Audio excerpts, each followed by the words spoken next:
Alors, le DS numéro 6, 6 exercices. Le premier, simple, court, avec une histoire d'équation différentielle. Bon, c'est un exercice en fait de cours, hein, tout comme le deuxième d'ailleurs. Enfin, on va d'abord s'intéresser au premier. Alors, sur ce premier exercice,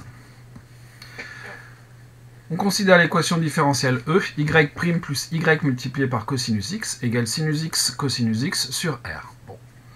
Déterminer une primitive sur R de la fonction f qui à x associe sinus x cosinus x exponentielle de sinus x grâce à une seule intégration par partie. Bon.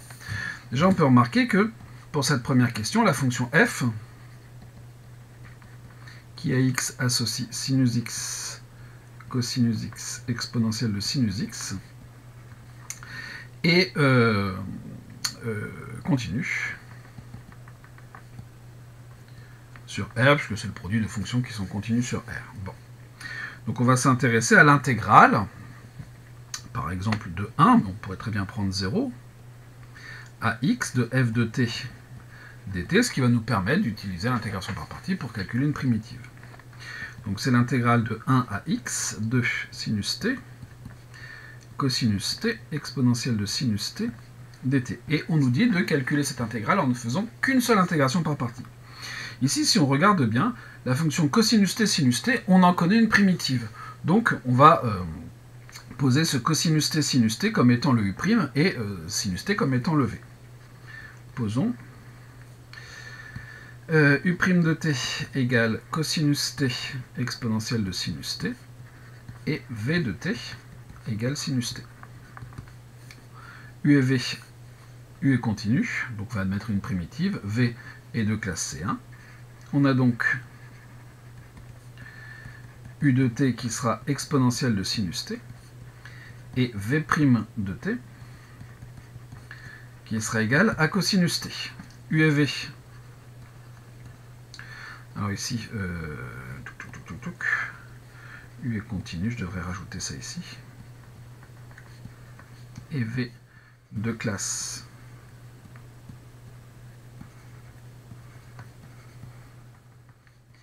C1 sur R. Par partie. Alors, petite digression, hein, vous remarquez que je vais bien laisser des lignes, comme ça me permet de compléter des choses si je les ai oubliées après. Et vous devriez en faire autant dans vos copies. D'une part, quand c'est aéré, c'est plus facile à lire, donc ça met le correcteur dans de bonnes dispositions pour vous donner plus de points. Et puis, si vous avez des choses à rajouter, ça vous laisse un petit peu de place pour le faire assez proprement.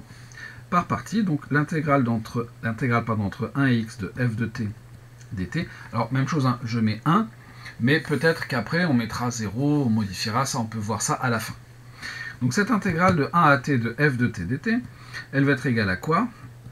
Donc, au produit u multiplié par v, donc on a sinus t, exponentielle de sinus t, entre 1 et x. Donc là, on se dit qu'on a peut-être intérêt à prendre 0 parce que sinus 0 égale 0, mais on verra ça après.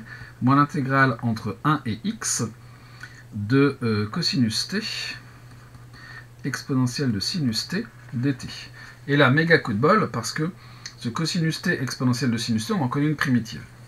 Donc on va avoir sinus x exponentielle de sinus x moins, alors, on va être malin, on va la prendre de 0 à x. Alors ça, évidemment, si vous faites un brouillon avant, vous pouvez corriger les choses. Moins en 0, ça fait 0. Et une primitive de cosinus t exponentielle de sinus t, on en connaît une, qui est exponentielle de sinus t entre 0 et x. Et donc on va avoir sinus x exponentielle de sinus x moins exponentielle de sinus x plus exponentielle de sinus 0, sinus 0 égale 0, donc exponentielle de 0, c'est-à-dire 1. Donc, la fonction grand F, qui à x associe sinus x, on peut même faire sinus x moins 1, exponentielle de sinus x, plus 1, mais en fait, le plus 1, c'est une constante, donc on peut même le retirer, hein, est une primitive de petit f sur R. J'ai bien fait une seule intégration par partie, donc j'ai bien répondu à ma question. Voilà. J'ai même expliqué, alors même si vous ne l'expliquez pas sur votre copie, mais j'ai expliqué en tout cas pourquoi on pouvait retirer ce plus 1. Deuxième question, résoudre l'équation différentielle E sur R. Donc l'équation différentielle E, c'est l'équation y' plus y cosinus x est égal à sinus x cosinus x. Bon. L'équation homogène associée,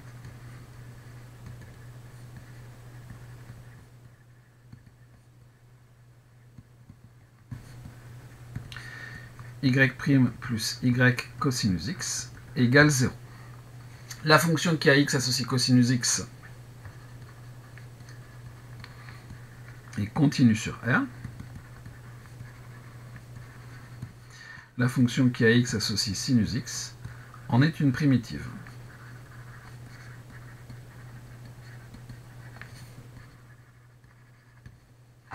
Très bien. Et donc, l'ensemble des solutions,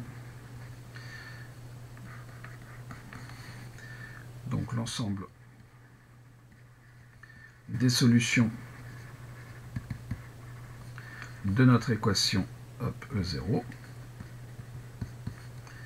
et l'ensemble S0 des fonctions qui à x associent lambda exponentielle de moins une primitive que j'ai trouvée. Donc exponentielle de moins sinus x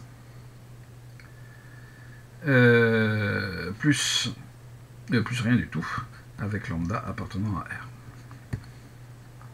Donc j'ai résolu mon équation différentielle homogène associée. On peut chercher maintenant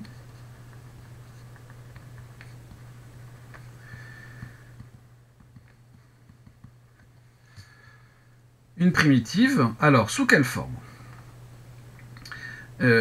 Si on regarde les choses, on se dit que sans doute, cette chose-là va nous intéresser.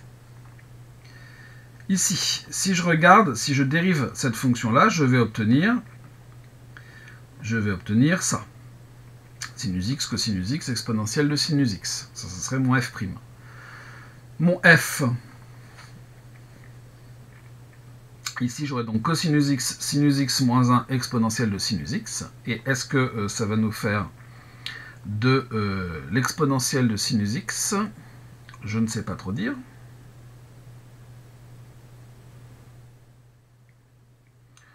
Ou alors est-ce qu'on fait directement de la variation de la constante? La variation de la constante, ça devrait marcher. Cherchons une primitive de la forme, une solution particulière.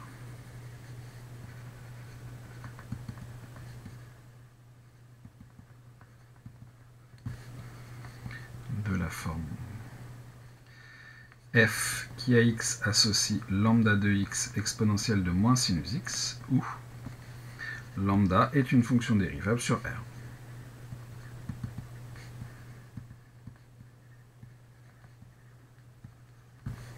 F est donc dérivable sur R.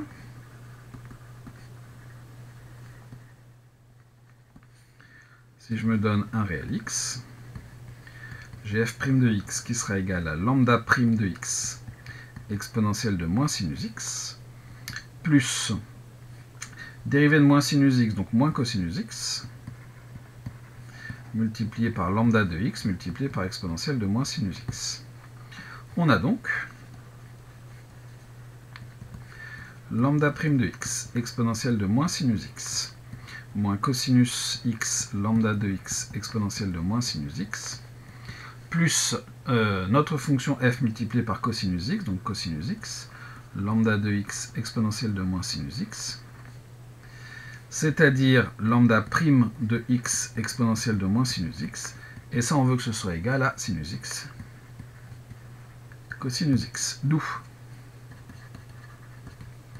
pour tout x appartenant à R, lambda' de x est égal à sinus x, cosinus x, exponentielle de, alors non pas moins cette fois, mais plus, sinus x.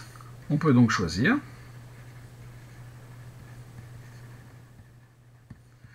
lambda de x égale la fonction qu'on a trouvée précédemment, c'est-à-dire sinus x moins 1, exponentielle de sinus x. Donc, la fonction f qui à x associe lambda de x exponentielle de sinus x, c'est-à-dire sinus x moins 1, et une solution particulière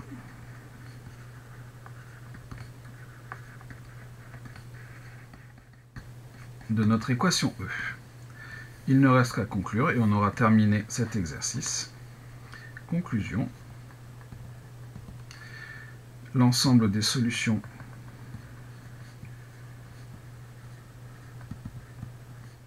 de l'équation E est l'ensemble S des fonctions qui à x associent sinus de x moins 1 plus lambda exponentielle de moins sinus x avec lambda, un réel quelconque.